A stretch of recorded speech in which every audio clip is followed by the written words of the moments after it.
In a word, it's chaos. You'll have to see it to believe it. Whoever said that must have been talking about Talladega. It's a place where chaos mixes with speed. Where a town turns into a city. And a playoffs weekend becomes a lifetime of memories. It's a tradition like no other. At a track like no other. And after it's all over, you still won't believe it ever happened. Get your tickets now at TalladegaSuperspeedway.com. Roll Tide and welcome to this Thursday edition of Crimson Drive, driven by NASCAR. This is Roger Hoover. Great to be with you from our Tuscaloosa studios for what is the final show where we're just once a week throughout the rest of football season, as we will be having the show streaming live on Tuesdays and Thursdays at 2 p.m. Central, and of course archived on our YouTube and Facebook channels as well to give you the latest on Crimson Tide athletics and especially football. So with this being the last time that we're going to have only one show per week, we jammed as much in as we could. A very busy edition of Crimson Drive, driven by NASCAR, is coming up. First, we'll take a look at what's coming up on the show thanks to our friends at RJ Young. RJ Young is the official technology solutions provider of Crimson Drive. They've given us a smart board to go through everything coming up on the show today, and again, it is a very busy edition of Crimson Drive. We'll start with Coach's Checklist. Good to hear from the head coach of the Crimson Tide, Nick Saban, as he met with the media following yesterday's practice for Alabama football. Then we'll be talking with our new color analyst for the Crimson Tide Sports Network on radio, Tyler Watts. We'll get some thoughts from him as he steps into a role he's wanted for a long time, and now he'll be with us coming up in the booth this season. We're thrilled for Tyler Watts. We're thrilled as well for Jay Seawell. That's why I have the Swinging Elephant shirt on for, it feels like the 10th time in the last 10 episodes, essentially, with all the golf success we have had recently at Alabama. We'll talk about Nick Dunlap winning the U.S. Amateur Championship. Smylie Kaufman was on the call for that for NBC Sports, so we'll be discussing Nick Dunlap's rise as well with golf analyst Smylie Kaufman after we hear from the head coach of the Crimson Tide, Jay Seawell. Last but not least, Alyiah Wells will be along. We had a great conversation with her to talk about the start of Alabama volleyball season coming up tomorrow at Foster Auditorium. Now going through the rest of our headlines, again presented by RJ Young, we will take a look at Crimson Tide football. And the Crimson Tide are now in this third and last week of preseason practice, you could say, because next week it will be game week preparation for the Crimson Tide. Again, the season opener against Middle Tennessee State's coming up. I want to invite everybody to check out The Council. It's an exciting new series presented by Poetry Financial. Episodes 1 and 2 are now out, so make sure you check that out. The Leadership Council for the Crimson Tide, our Learfield Always On team, John Laster did a great job producing those, taking a real inside look, not just at Alabama football, but inside the leadership of this football team. So that's really exciting to see. Make sure you check that out on all Alabama Athletics social media accounts. Then yesterday, we were proud to announce the broadcast team for this upcoming season of Crimson Tide football. We mentioned Tyler Watts is in a new role as the color analyst after he's done some pre and post game work for us for years. Also, Eli Gold back in the play-by-play chair for the home games for the Crimson Tide. Chris Stewart will get to call the road games, and then we're really excited as well to have Christian Miller, who's done a great job for us in the past on the sidelines. He will once again be our sideline reporter, so we have the team ready to go for what will be an exciting kickoff against for the season against Middle Tennessee State on September 2nd. Plenty more on that coming up next week as we kind of shift on to football-only mode on this show moving forward. But we will continue talking with some headlines for other sports on campus, including Crimson Tide's soccer team. Last week, off to a 2-0 start thanks to wins against DePaul and then at UAB. Tonight at 5 o'clock, they'll be in Nashville to take on the Lipscomb Bison, so hopefully a 3-0 start to the year, because on Sunday, it's a home match in Tuscaloosa against the reigning AAC champion Memphis Tigers. So a great match is coming up at 7 p.m. on SEC Network Plus. Congratulations as well to Jessica Skorka. She was named the Top Drawer Soccer Team of the Week, an outstanding defender, part of a strong backline for Crimson Tide Soccer. We are not done just yet. Let's take a look at Crimson Tide Volleyball. Again, the season will start this Friday for Rashinda Reed in her second year as head coach. Tomorrow will be Alabama against Mississippi Valley State, and then St. Louis, and then Saturday afternoon a match against Mercer. Certainly hoping you can join us at Foster Auditorium for those games. And then golf. Again, Nick Dunlap winning the U.S. Amateur Championship this past weekend at Cherry Hills out in Denver. He becomes the second Alabama golfer to win the event. You have to go back to 1976 1984 to a friend of the program, someone we've had on the show before. Jerry Pate won that event, and then really rarefied air for Nick Dunlap. He becomes only the second golfer in history to win the U.S. Junior Amateur and the U.S. Amateur Championship. The other, Tiger Woods. Pretty good company again for Nick Dunlap, so that's part of the reason we are really excited and have a lot of golf content coming up on the show today. But of course, we're Alabama. We're going to talk football right out of the gate, and no one better to do that than the head coach of the Crimson Tide, Nick Saban, with Coach's Checklist. Well, I think, the message to the players after the scrimmage was, now's the time to get ready for the season. Every practice is important. Every game is important. Got to get ready for the task at hand, develop the right habits. It leads to confidence. It leads to trust, in teammates and togetherness on the team. And it comes from, discipline, having the right mindset, having the right mental toughness to be able to sustain so that, you can elevate your game. And instead of somebody else trying to motivate you or something motivating you, how about you just focusing on what you need to do to get better so you can elevate your game without some external factor that, whether, somebody dogs you or whatever. And I think it's important that you learn from your mistakes. I think that's the best opportunity you have to learn. And this group's been pretty good about it. This is always a challenging week, but the guys have done a really, really good job the last couple days. We're working on some issues and problems that, may come up with some of our opponents during the season and probably start on the first game on Friday. Malachi gets reps at star. Jalen gets reps at star. Earl gets reps at star. So those are probably the three primary guys. We're also training Terrion Arnold, to get some reps at star. So want to have 3 or 4 guys that can play it. You don't want to, really have an issue when one guy goes down and you got nobody else to play that spot. Yeah, but that's kind of up to them. Like I said in here before, I told the quarterbacks, I said, quit looking around for me to make a decision about who's going to play. How about you playing good enough that I don't have a choice? That's what you can control, that's what you can do, and somebody needs to do that. And it's sort of, taking shape to some degree, but somebody's got to do it. And, where you all think that, like whoever we name as a starter for the first game, that's like the end of it. It's not the end of it. It's just the beginning.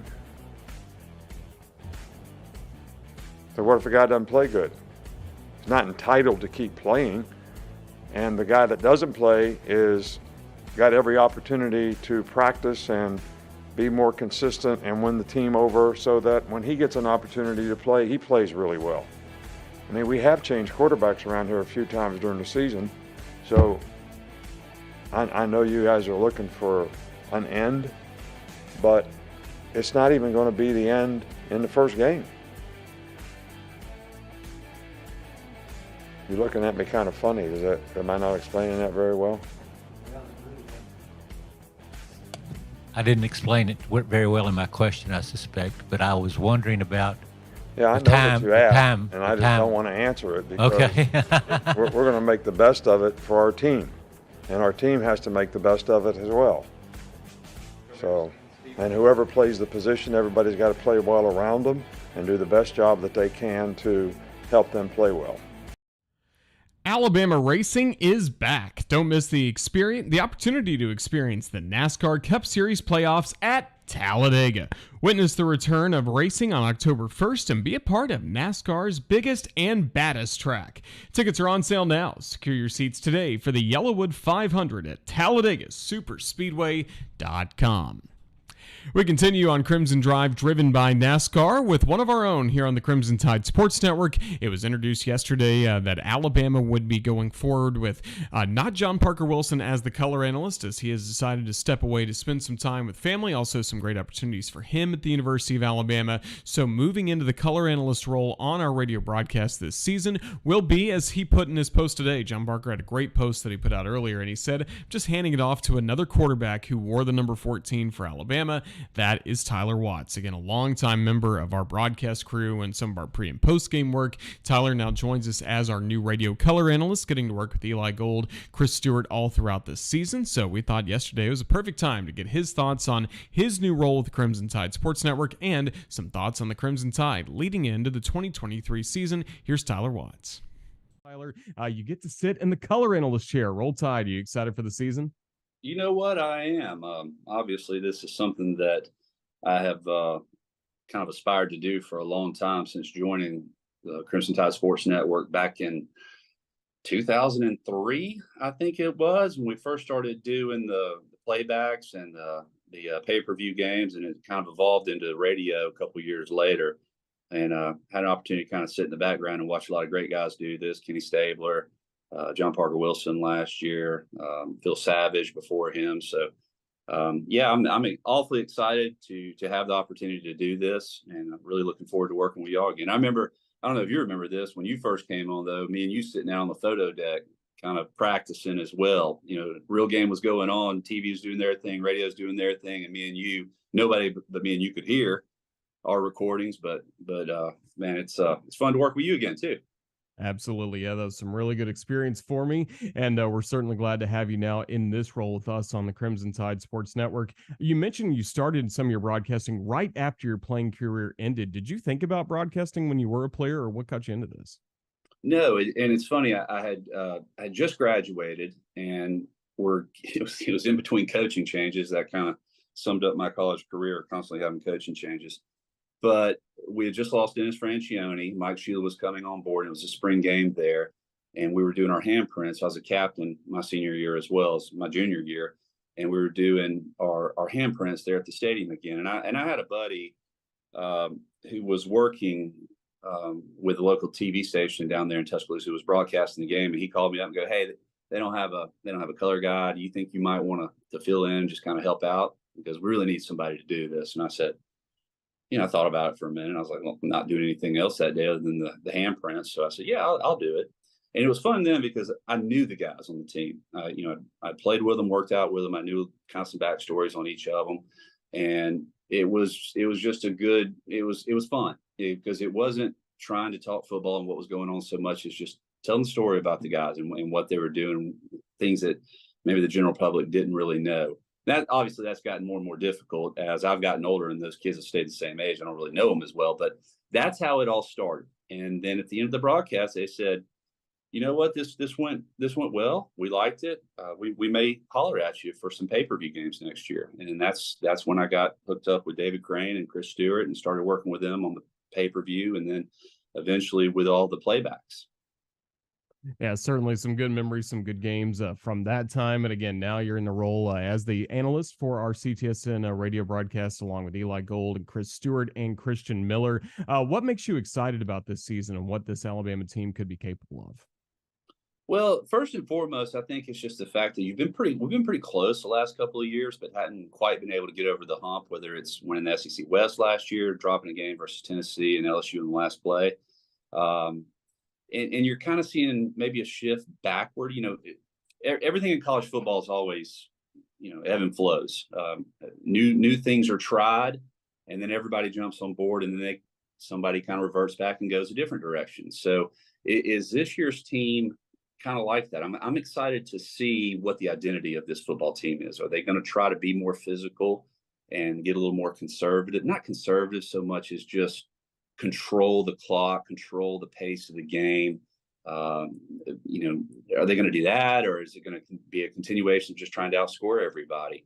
But I think this team has a chip on their shoulder because they were 6 minutes away from winning a national championship 2 years ago, and within a field goal and a 2-point conversion of playing for an SEC title last year. And I think that they're kind of they don't want to be kind of that B team JV type version. They want to be playing for it all. And I'm excited to see what their mindset is and how they play this year. Of course, you're a quarterback at Alabama, and all offseason, everyone's been talking about the quarterback competition that we've seen even through these last two scrimmages, and we know the competition is still going, not only this week, but next week, and it will evolve as the season gets going. But after getting to attend a couple of the scrimmages, just what are your impressions of the talent Alabama has in that room? I see a bunch of guys who I think are capable, and I tell you this, and we'll probably talk about it on the broadcast a good bit, is these guys are so much better than we were 20, 25 years ago. I was telling some folks, I mean, just the quick releases that they all have, the accuracy that comes as a result of that, their footwork is so much better. And so you legitimately, I think, have 3 or 4 guys that could probably do you a really good job. How they continue to develop, obviously, is crucial in the success of this year's team. Because at some point against 1 or 2 opponents, you're going to be relying on that position to really step it up and be a difference maker in the game. And I think that each of them probably brings something a little different to the table that they can contribute in that way. So it's really a mindset right now of who kind of wants to take the bull by the horns and be the leader of this football team. But there are 3 or 4 guys that, I even went to a practice yesterday and it was the same thing. It was a heavy rotation, like what we've seen in the scrimmages, of everyone getting fairly equal opportunities out there with the 1s and the 2s. And I think that the coaching staff and the players are just kind of waiting for someone to take ownership of it and say, this is mine and I'm not going to give it up. What about your impressions of this Alabama defense? So we've heard a lot of good things about them, and it really seems like at all kind of the levels of the defense, Alabama is talented, and maybe this is kind of a throwback defense to what Alabama's used to having under Coach Saban. I hope so. I'm not sure that the game allows you to truly win games 10 to 14 or 17. It's just the rules are so in favor of the offense that it's tough to really shut out an opposing offense. But the secondary, I really like. They're fast. They don't give up much cushion. The communication seems to be better than what it's been in the past, at least from what limited viewings that I've had an opportunity to see. I like the linebackers. I like how fast they are. I like how they fly around the football. They're doing a good job sticking their nose up in the line of scrimmage as well as getting out on the perimeter, and whether it be in pass coverage or just edge rushing type scenarios. And then, so it really comes down to the defensive line. And in talking to Coach Roach, he wants to have a steady 7, 8, 9 guys that he can rotate in there. And he feels that he has that. So they just have to continue to develop. They're all big. You need those guys up front to shut the run down. And hopefully they got a good bit of quickness to be able to help out. But I really like all 3 levels right now. I like what I'm seeing from them. They seem to be flying around, have a lot of aggressiveness about them.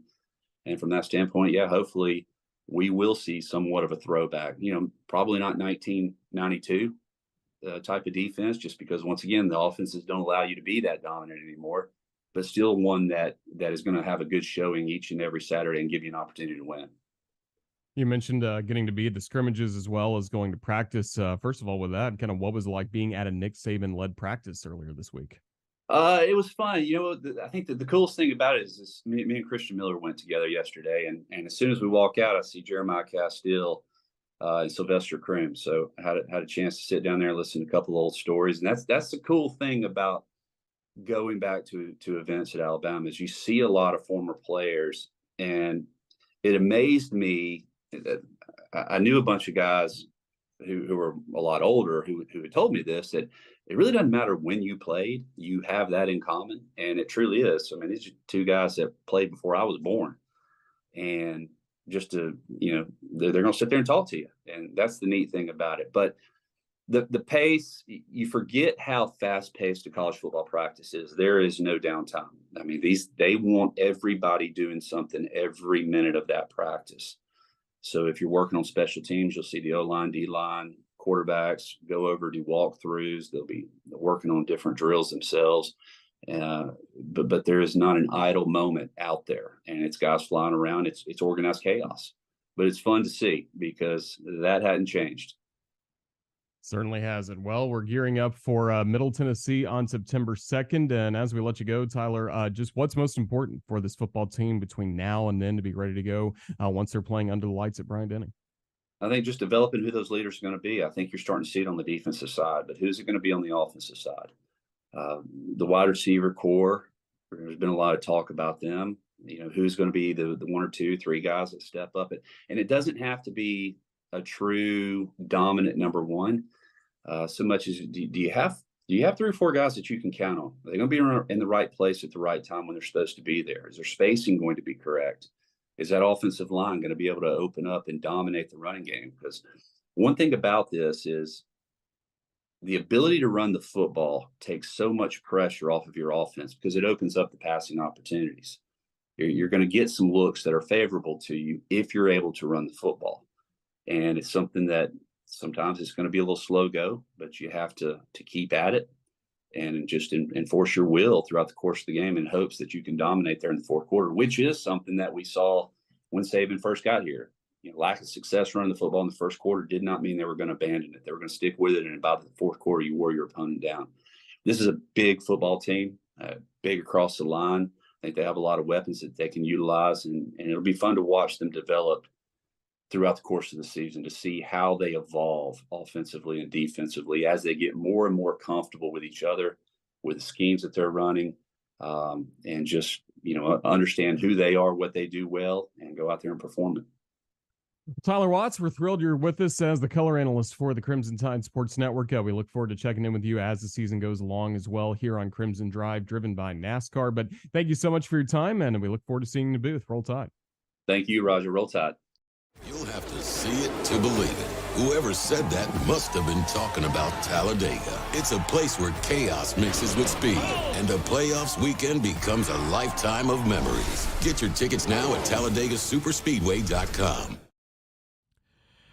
We continue on Crimson Drive, driven by NASCAR. And, when we have this set up here from our studios, always have the Wickles Pickles set up. Of course, we'll have our Wickles Weekend Update coming up a little bit later in the show to tell you what's coming up on the Crimson Tide Sports Network. And today, I'm thrilled to have a new addition. We're going to have some other props maybe down the road in this show as well. But a new addition to the desk, this Crimson Tide Yeti Cup. It's white, and it is available at Bryant-Denny Stadium this season for only $45. You're able to pick up this white Yeti Cup. It has the throwback, the Vault A logo with Roll Tide on the banner at the bottom, one of my absolute favorite logos at Alabama. And you're going to be able to buy these at Bryant-Denny Stadium, and you're only able to buy this cup at Bryant-Denny Stadium this season, $45, as well as a drink that comes with it with your first purchase. And again, this is quite an exclusive that we have thanks to our friends at Yeti coming up at Bryant-Denny Stadium. So just keep that in mind when you're getting ready for the Middle Tennessee game, the Texas game early in the season. You want to pick up this white Yeti cup. Again, stainless steel on the inside, keeps your drinks either hot or cold. And again, it has the great logo in silver, the Vault A, the Roll Tide logo. Again, we're just thrilled for this new partnership with Yeti with these cups at Bryant-Denny Stadium this season. We continue on Crimson Drive, driven by NASCAR, and we've been talking football with Tyler Watts. Now we're going to head to the golf course over the next 2 interviews and talk about Nick Dunlap, who on Sunday won the U.S. Amateur Championship. Just a tremendous run for Nick Dunlap. You'll hear Coach Seawell talk about him coming up in a moment and the grueling week of golf that he had. Golf is such a leisurely sport, but when you have the U.S. Amateur, it is a very tough grind. All the holes he had to play, all the matches he was able to win over this past week at Cherry Hills in Denver. So as we start our golf conversation, no one better to talk to than the head coach of the Alabama Crimson Tide men's golf program, Seawell. Coach, of course, we're in the Swinging Elephant Polo. We've been talking about golf pretty much all summer long on this show. Just how has it been from your perspective, getting to see some current and former student athletes perform so well on the links? It's been an incredible summer. I'm really proud of our guys, our current guys. They've had a really good summer. And then really proud of, Davis Riley and Lee Hodges both got, wins this year. And so, the latest being Lee. And so it's been a whirlwind too. I had a chance to go up and see Lee. We had a booster want to go up, and so we went, and that was great. And so, I don't normally get to go to the PGA Tour. And so to watch Lee and to watch him come off the 18th hole and actually give him a milkshake was pretty cool for a coach. And then, of course, watching what Nick did this past week at the U.S. Sam was just an incredible honor and just blown away. It's it's hard to do. And then, and to see how he did it, and then how been to Cherry Hills before. What a great championship host. And my goodness, there were 5,000 people there that last day. It looked like a Masters out there. So been a great summer. I'm excited. I'm glad my feet are here in Tuscaloosa now. When we start practice today, I'm ready to get ready for the job I love to do. That really is exciting. Let's go back to, again, Lee, for just a moment. Making that transition, as we've talked about before, from college golf to the Korn Ferry Tour or the PGA Tour is so difficult. Just how proud are you of the steps he took this year, even leading up to the win he had at the 3M? It's been, I think that's my favorite part of being a coach. You get to see the journey, all the way from a kid, 13 or 14-year-old when you're recruiting them, then when they play for you, knowing those dreams, and then after they leave school, continuing that, development. And so Lee is an incredibly gifted young man. He's one of my favorite people. He's so nice. His feet are on the ground, and to see him, and I still remember we actually talked about it. He had to shoot 29 on the back nine of the second round at a Korn Ferry last event just to keep his Korn Ferry card, 4 or 5 years ago. And so just we started talking about the little stories that lead up to the win at 3M, and we forgot about. That was like, wow. I mean, he had to, like I said, he had to birdie the last 2 holes, shot 29, made the cut on the number, and then finished, and then kept his card on the Korn Ferry. Then the next year he got his PGA Tour card. So it's fun to see all that. I love keeping up with our former guys. I saw Trey Mullinax yesterday and all, and so I'm really proud of our program, how much the guys come back, how much they are invested even post time here. And Lee is, and what Lee did last week is just something that is a crown, a jewel in my crown for me. Absolutely. So Nick Dunlap again wins the U.S. Amateur. It's such a special event. It's such a long event as well. You have the stroke play, and then you get into the 64-player tournament. Just what were some of the big moments for Nick early in the week that allowed him to have success? Well, Nick was 5 over, before the TV comes on in the spotlight. Nick was 5 over after 7 holes in the morning of the stroke play, the Monday morning, and he probably was last and next to last in the morning wave in just 7 holes. And his caddy, Jeff Curl, did an incredible job of just writing down that something special can still happen. And let's make it happen. And, he played 5 under from there, or 6 under from there, and shot 1 under that day, and got himself back into the championship. And so, there are little things like that you go back when you look, how did you win? Well, that's one. And then he got into the championship. Well, now he's got to play Gordon Sargent, the #1 amateur in the world. And I was fortunate to still be there on Wednesday. And, that was big boy golf. That's 2 future tour players. Their paths will cross for a long time. Their names are going to go past college all the way into the tour. And we talked about that. And I thought it's probably as good a round as I've ever seen Nick Dunlap play.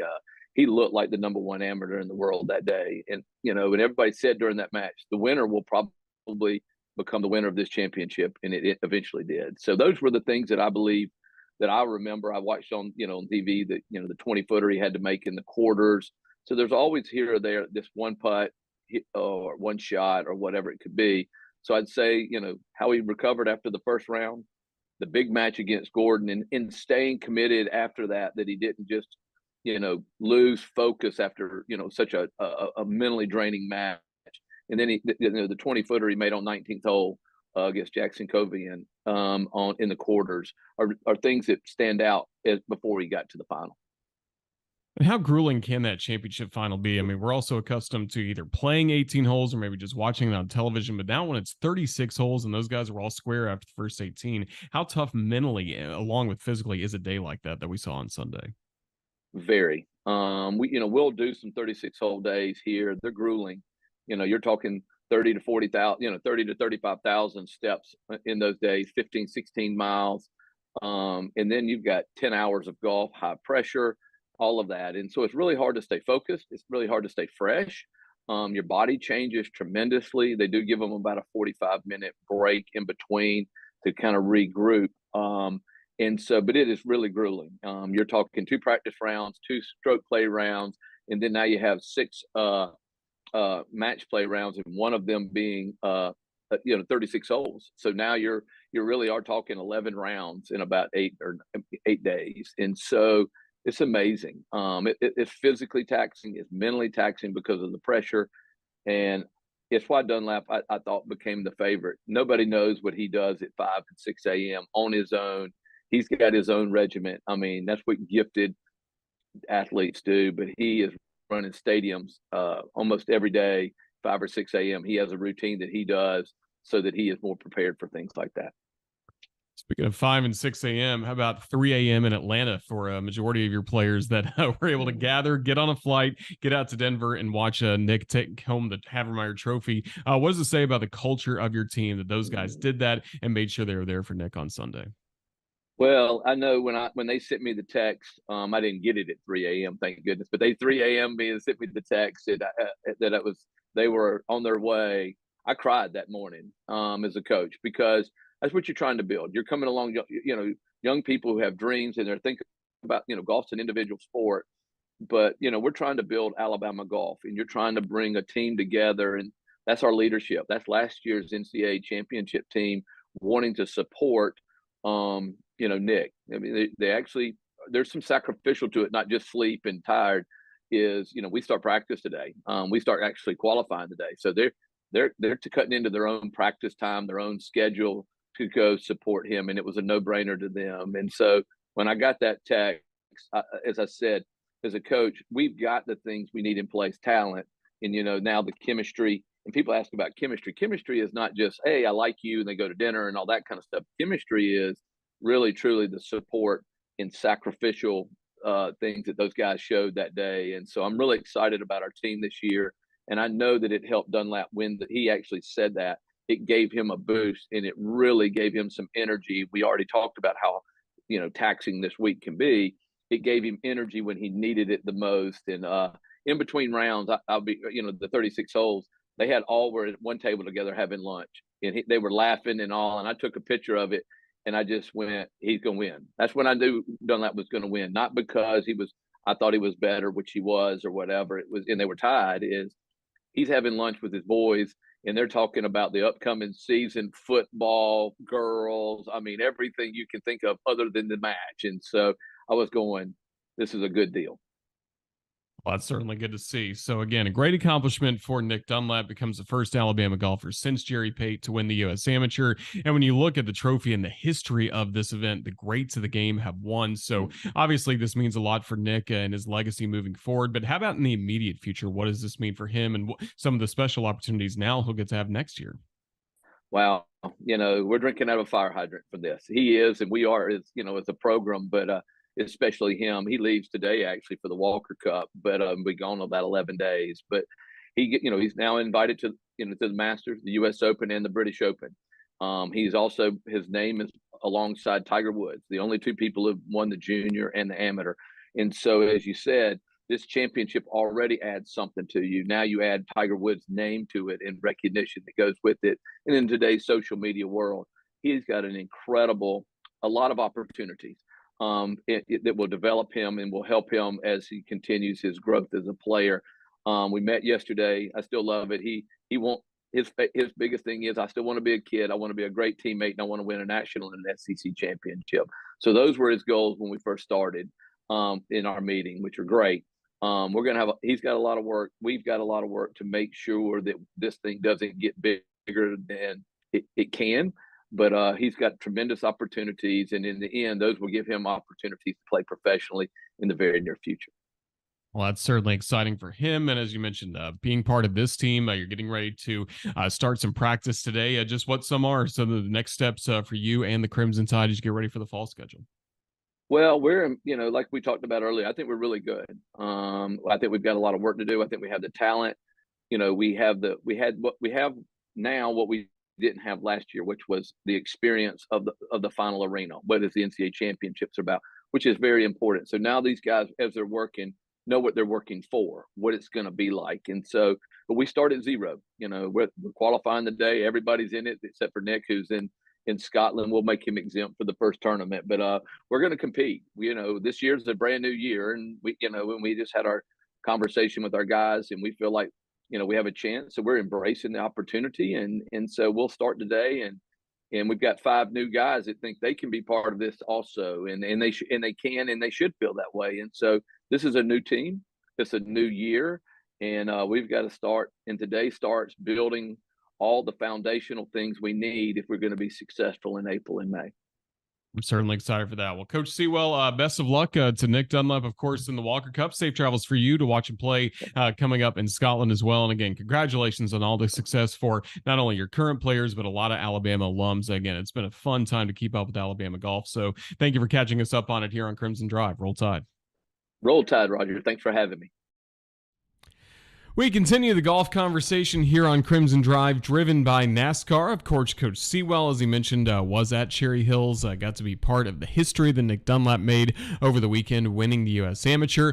For those of us that were at home, we were watching the Golf Channel and then NBC for the coverage, and we saw Smylie Kaufman in the booth calling the action along with Dan Hicks. So we wanted to catch up with Smylie and get his thoughts on what he saw from Nick Dunlap, also some thoughts on some Alabama alums like Lee Hodges and Justin Thomas coming up. Here's our conversation with Smylie Kaufman. Smylie, thank you so much for joining us. So we know you're an LSU Tiger. Did you ever think you'd be on the Crimson Tide Sports Network for any reason moving forward? Oh man, no. That's for the short answer, probably not.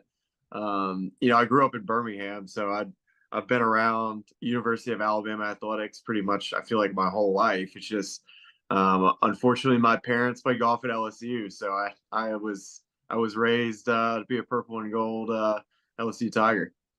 There we go. Great career for you there. And then on the PGA Tour, and now in the broadcast booth. Just first of all, how are you enjoying this role, getting to be at times an on-course reporter and then get to be in the booth with Dan Hicks like you were for the U.S. Amateur?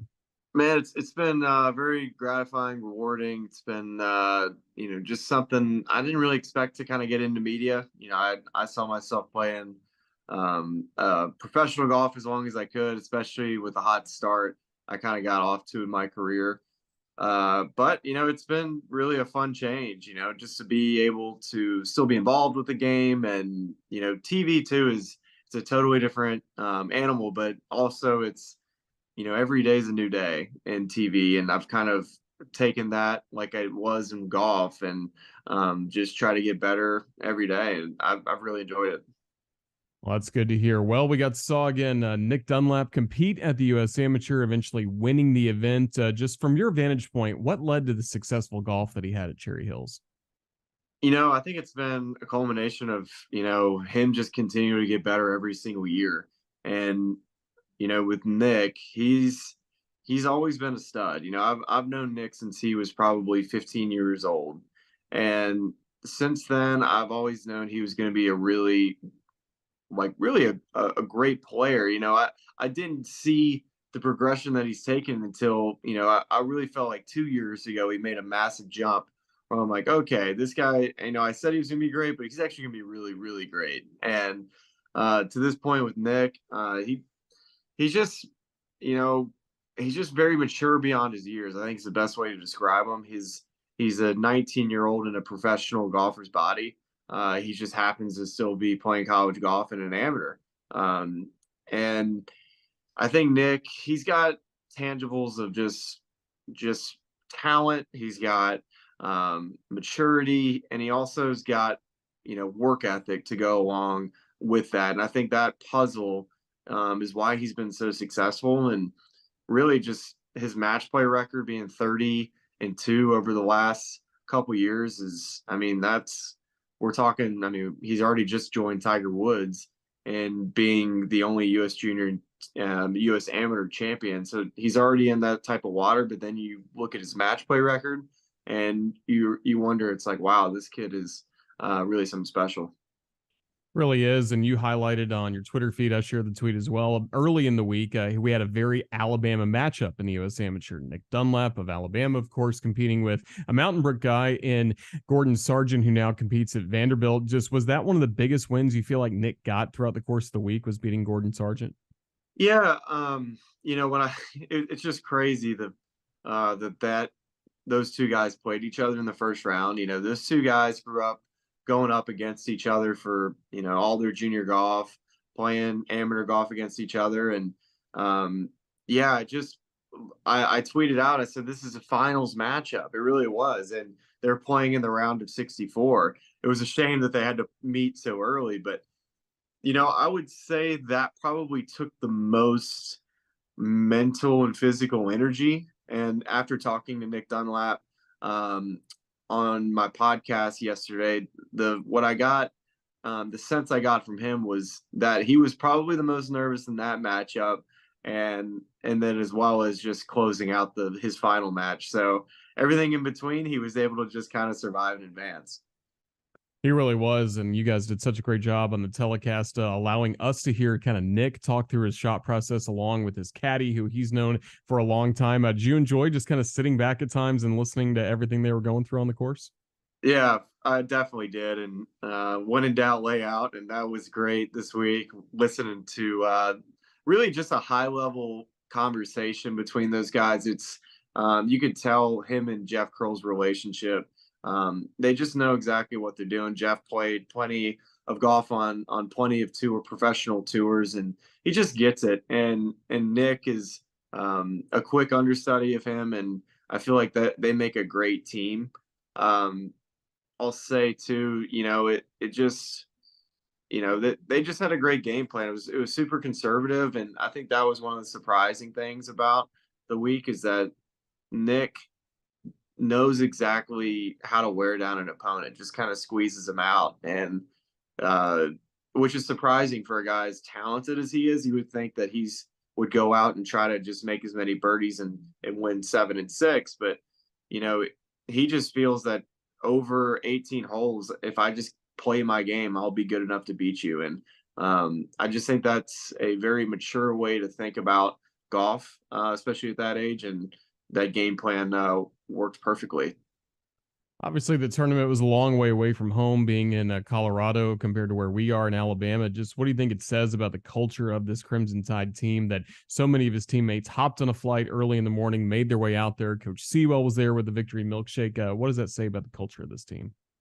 Well, I think one of the things that I noticed was that team, them showing up, I thought was awesome. And when they got there, it was probably the 7th hole of the first morning 36 hole finale, and Nick made a putt on that 7th hole from 7 feet, and we hear it in our cameras, just like this scream, like this, these, you could tell they were guys. And I was like, I think the Alabama golf team just got there, because really, the kid that Nick was playing in the final match, Neil Shipley, he had won the hearts of all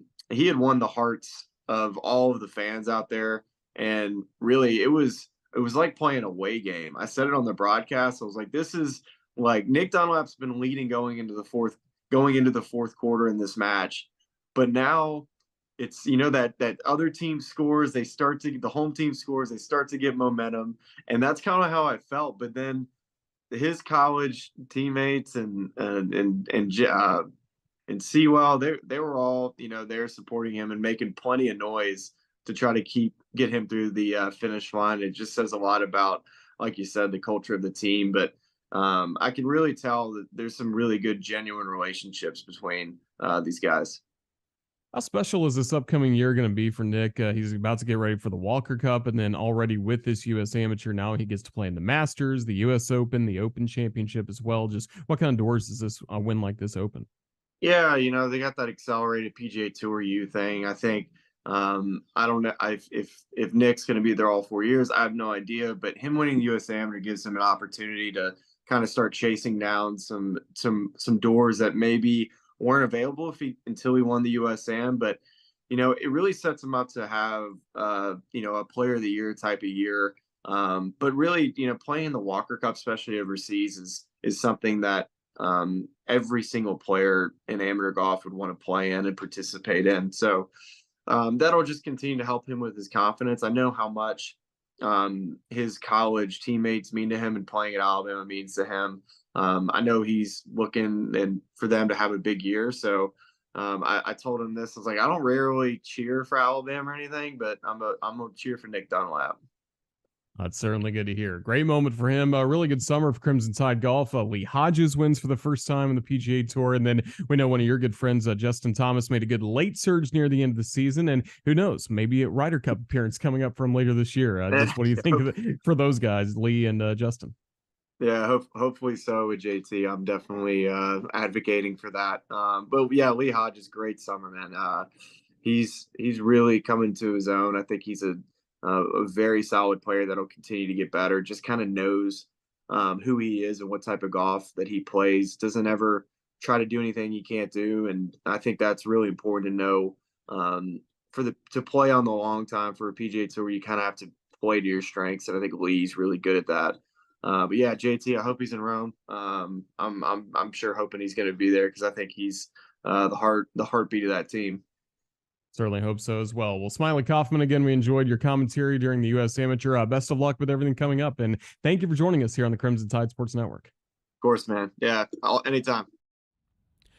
The NASCAR Cup Series playoffs are returning to Talladega on October 1st. Don't miss your chance to witness epic playoff racing as drivers continue their hunt for the championship.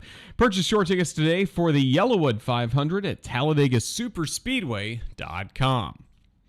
As we continue on Crimson Drive, driven by NASCAR, we now go to Foster Auditorium and to the volleyball court, where tomorrow it will be Alabama starting the season with a pair of matches, first against Mississippi Valley State and then against St. Louis, before welcoming in Mercer on Saturday as part of the Crimson Tide Invitational. There's a lot of excitement around Rashinda Reed and this program this season.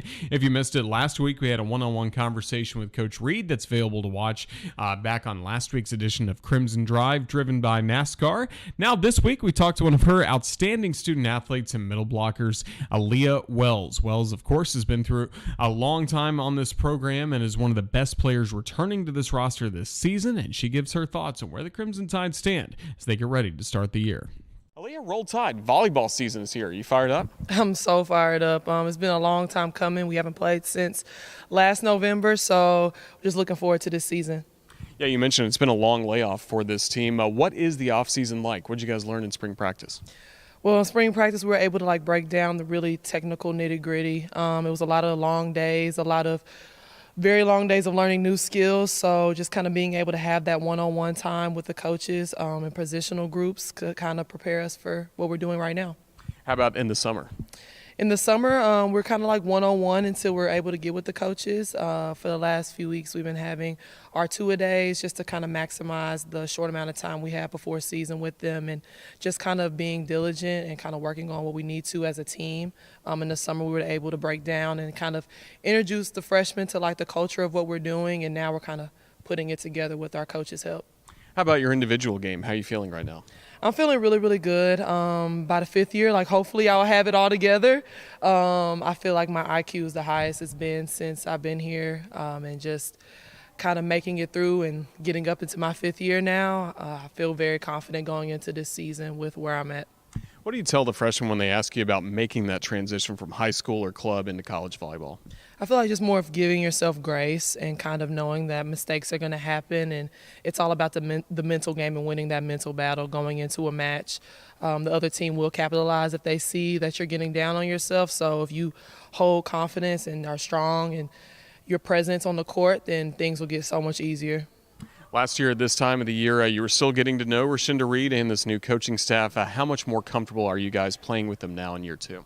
Oh, I'm absolutely way more comfortable. The freshmen seem like they're kind of adapting and getting into with them as well, And as far as my teammates and stuff go, I feel like now we have a really good relationship with them. They've taken the time to get to know us, and we've gotten the time to get to know them, and I feel like we're meshing really well. That's certainly good to see. And, of course, Crimson Tide will get it going at the end of August, getting to host a home tournament. Just how much do you love getting to play multiple matches per day here inside Foster? Man, it's great. I feel like starting off this season at home in the space that we've been in this spring and throughout the summer will really help us as a collective. It'll definitely help the freshmen kind of get that comfortability of having the support of the Tide fans and the support of just being in that feeling of being in your own home court, really. So I feel like it's going to be great. I'm very excited. What does the support mean to you, have been to you all throughout your years? Obviously, people have gotten to know you as one of the faces of this program. So when you go around town and get to interact with Alabama fans, what does that mean to you? It means the world to me, just knowing that we have that endless amount of support, not just throughout our sport, but all sports, and people who know me by name and have known me for being here for a long time. Like, it's just really a warm feeling to know that the same people who have been here since day one with me are still here supporting us, and through all the ups and downs, like, they're very loyal fans. So I'm very excited for this season, and I just am very excited to be able to perform for them. You love that during warm-ups before home matches, like you look to different bleachers and you see the same people in the same spots, always there, always supporting you. Yes, and we see them out in public. They definitely come, and they try to come over for signing autographs.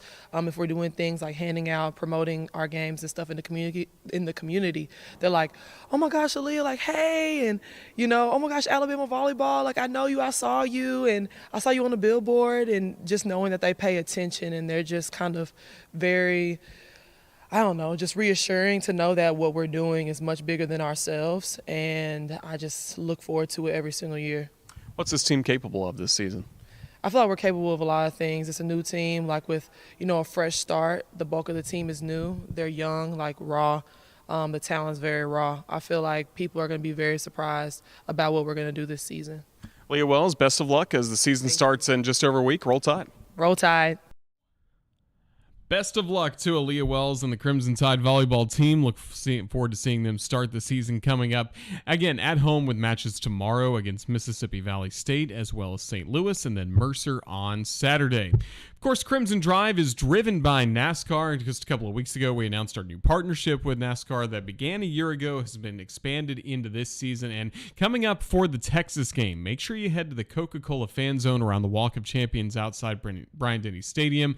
There you will have the chance to enter to win a not only NASCAR helmet, but an Alabama NASCAR helmet. We have it on display with us today. I mean, take a look for just a moment. Got the houndstooth as part of the visor, of course, modeled after a Crimson Tide football helmet. This is about the coolest thing you could possibly win. It certainly would look good at your home or possibly in your office, but you'll have a chance to win this helmet, and not only you'll get to win this helmet, but when you receive this helmet, it will be autographed by Crimson Tide football head coach Nick Saban. So really, really good opportunity. Again, enter to win at the Coca-Cola Fan Zone just outside Bryant-Denny Stadium near the Walk of Champions before the Texas game coming up in a few weeks, and you'll have a chance to win this awesome Alabama NASCAR driver style helmet. Certainly hope everyone will enter to win this certainly great prize from our friends at NASCAR and here with the Crimson Tide Sports Network.